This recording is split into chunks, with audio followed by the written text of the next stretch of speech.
Radha Krishna show को बताया मलिका ने नेक्स्ट लेवल, और कहते हैं ना कि करिश्मे कभी कभी होते हैं, और ये शो उन्हीं करिश्मों में से एक है जो once in a blue moon में होता है। हाय एवरीवन, मैं हूं शिवानी। आप देख रहे हैं सीरियल स्यापा, जहां पे मैं देती हूँ आपको आप ही के फेवरेट शो से जुड़ी जानकारी। चैनल को सब्सक्राइब करें, नोटिफिकेशन बेल दबाएं ताकि कोई जानकारी आपसे छूट ना पाए। स्टार भारत के हाईली टीआरपी रेटेड और longest running show Radha Krishna की जितनी बात की जाए उतनी कम है, या फिर कह लीजिए जितना खूबसूरत इस शो को दर्शाया दिखाया गया था, उतना ही खूबसूरत इस शो के हर एक किरदार ने बखूबी से अपना रोल निभाया है। हाल ही में स्वास्तिक प्रोडक्शन ने कंप्लीट किए अपने 18 साल की इस खूबसूरत जर्नी के चक्कर में यहाँ पर पूरी टीम को रियूनियन पार्टी दी गई, जहां पर सुमित, मलिका ही नहीं बल्कि शो के सारे किरदारों को एक बार फिर से सेम जगह एक ही प्लेटफॉर्म पर देखा गया। इंटरव्यू के दौरान जब सुमित और मलिका से पूछा गया कि आपको इस शो की सबसे बेस्ट यादें क्या लगती हैं और सबसे बेस्ट बात क्या लगती है, तो मलिका की एक्साइटमेंट देखने लायक थी। मलिका ने कहा, सिद्धार्थ सर जो है वो डायरेक्टर प्रोड्यूसर नहीं, एकदम आउट ऑफ द बॉक्स काम करने वालों में से एक हैं। उन्होंने अपनी एक दुनिया अलग बना रखी है। जब आप उस सेट पर जाते हो ना, तो आपको लगता नहीं है कि ये सेट है। यकीन मानिए, ऐसा लगता है कि आप एक अलग ही दुनिया में आ गए हैं। इतना रियलिज्म, इतना रियलिस्टिक, इतना ब्यूटीफुल लगता है कि मानो साक्षात गोलोक यही है। और जो उनका खूबसूरत स्टाइल है नैरेटिंग करने का, प्रोडक्शन करने का, डायरेक्शन करने का, वो काबिले तारीफ है।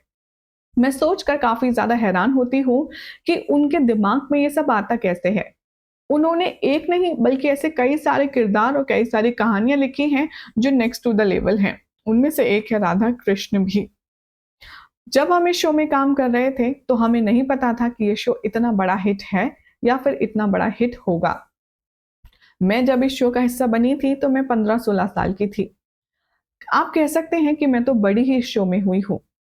और आज जब मैं 25 साल की हुई हूँ, तब मुझे उस बात की इम्पोर्टेंस, उस बात की अहमियत पता चलती है कि मैं कितनी ज़्यादा ब्लेस्ड और कितनी ज़्यादा लकी थी कि मुझे इस तरह के स्ट्रॉन्ग कैरेक्टर करने का मौका मिला, जो हर किसी के नसीब में नहीं होता।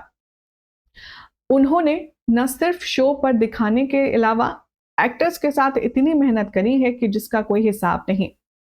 ऑडियंस ने, फैंस ने सिर्फ वो देखा जो उनको स्क्रीन पर राधा कृष्ण या एक कैरेक्टर दिखाया गया, लेकिन उन किरदारों के पीछे कितनी मेहनत थी, जो कितने हमारे अनसीन प्रोजेक्ट्स थे, हमारे अनसीन ट्रेनिंग्स थी, हमारी अनसीन रिहर्सल्स थी जो किसी ने नहीं देखी।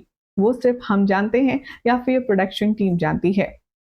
ये शो हमेशा से हमारे दिल के बेहद करीब रहेगा, क्योंकि हमें इस शो ने लाजवाब ऑडियंस ही नहीं बल्कि खूबसूरत यादें भी दी है। मल्लिका ने बताया कि हम उमर गांव में जब शूट किया करते थे, तब वहां पर ना तो कोई सोशल मीडिया था और ना ही हमें पता था कि ये शो इतना बड़ा हिट हो चुका है, क्योंकि सुमित पुणे में रहते थे, मैं जम्मू में रहती थी। हार्डली हम शॉपिंग के लिए 1 या 2 बार जाया करते थे, और हमें अंदाजा भी नहीं था कि ऑडियंस इस शो को इतना पसंद कर रही है, इतना प्यार दे रही है। लेकिन मैं यही कहूंगी कि मैं बहुत ज्यादा ब्लेस्ड हूँ कि मैं स्वास्तिक प्रोडक्शन के साथ काम कर पाई और इस टीम के साथ मिल पाई। वेल मलिका, आपके साथ साथ बल्कि हम भी ये कहेंगे कि हम लोग भी बहुत ब्लेस्ड हैं, जिन्हें आपके जैसे खूबसूरत अदाकारा ही नहीं मिली बल्कि इतना बेहतरीन शो देखने का मौका भी मिला।